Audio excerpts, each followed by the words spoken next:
Hi everyone, my name is Bob Bruso, PGA teaching professional at Blackstone National Golf Club.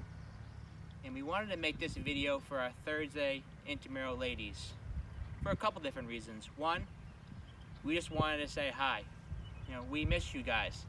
I know the last couple of months has been pretty tough with everything going on with COVID-19, but we know we're going to be back on the golf course shortly, and we can't wait to see you. Things are going to be a little bit different when we come back next week. We're going to have to be spread out a little bit more.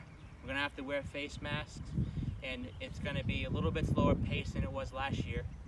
But I promise our biggest intention is to get you guys ready to play golf for the season. You'll see in Maddie's email that we're going to start our intramural ladies next week, Thursday, either a 5 or 6 o'clock time slot. Please reply back to Maddie and let him know what time you'd like to attend. Once we feel like you guys are ready to get back onto the golf course, Pat and I will take you back out there and help you along the way. In addition, this year we will have Nick Bates. Nick is a PGA apprentice looking to get and to become a PGA professional. A lot of you guys have met Nick last year, and he's a great kid and a great addition to our instructional team. The second reason for this video is we want to give you a couple quick fundamentals to help you get ready to come back to start playing golf.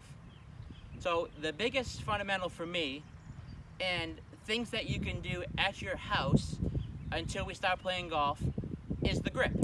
So as we talked in the past, the key thing I look for in the grip is that when we put our club on our hands on the club, it wants to rest in our fingers.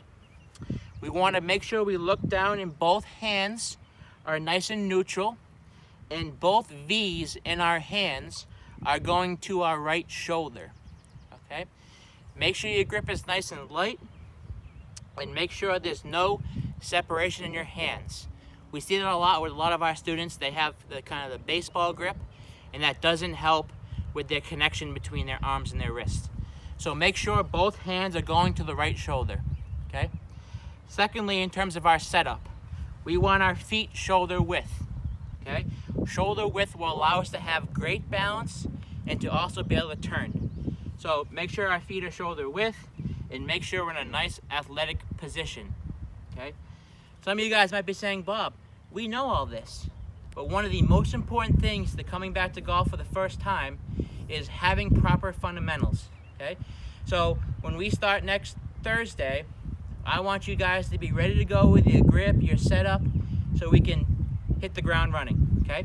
So grip, feet, posture, we want to feel like we're athletic, like we're playing shortstop in baseball, our back's nice and flat, and our arms are somewhat straight. And then backswing, you want to turn from the waist back, turn on the waist coming through.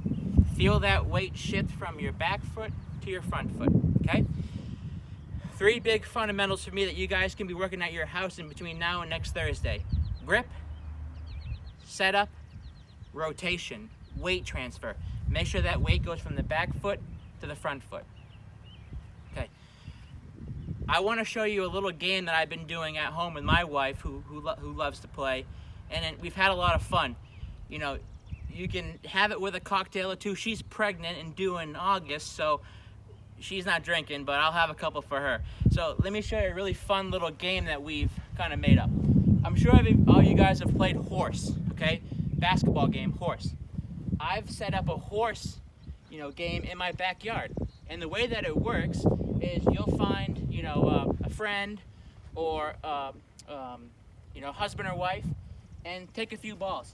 Set up about 4 or 5 targets in your yard and have someone go and have them call their shot, okay?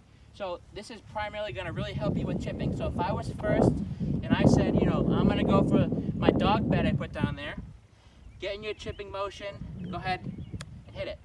If you hit the bed, anyway, if you run into it or fly into it, then your competitor has to do the same. If they don't do it, then they get an H, okay? And you can move along all the way through the game. If you look out in the field here, I have 5 targets, and they get a little bit more difficult. So one's a little closer and further and further and further. So as you get into the game and you're starting to feel more confident, you can change targets, okay? So something like that where you can do at your house will kind of keep you still involved in the game to get you ready to go next week, okay? So try this at home, it's a lot of fun. In closing, we can't wait to see you guys. We really do miss you. I miss all the girls that I had last year, and I would keep up with them over the winter time, and I know I just through their Facebooks, they've all continued to keep playing, and I know they're really excited about getting back onto the golf course, and we are super excited to see you guys, and we can't wait. So we'll see you next week. Let Maddie know what time you'd like to go, either 5 or 6. Things are gonna be a little bit different. We're gonna have seats, you're gonna be spread out. We ask that you please wear your mask, and please bring your own clubs. If you don't have a club, which you guys should, we'll provide one for you to use during the duration of the lesson. So once again, my name is Bob Bruso, one of the PGA teaching pros here at the club, and thank you so much for your patience over the last couple months. We truly do appreciate it here at Blackstone, and we can't wait to see you guys. So we'll see you next week, and have a great weekend, and can't wait for the season. Thank you.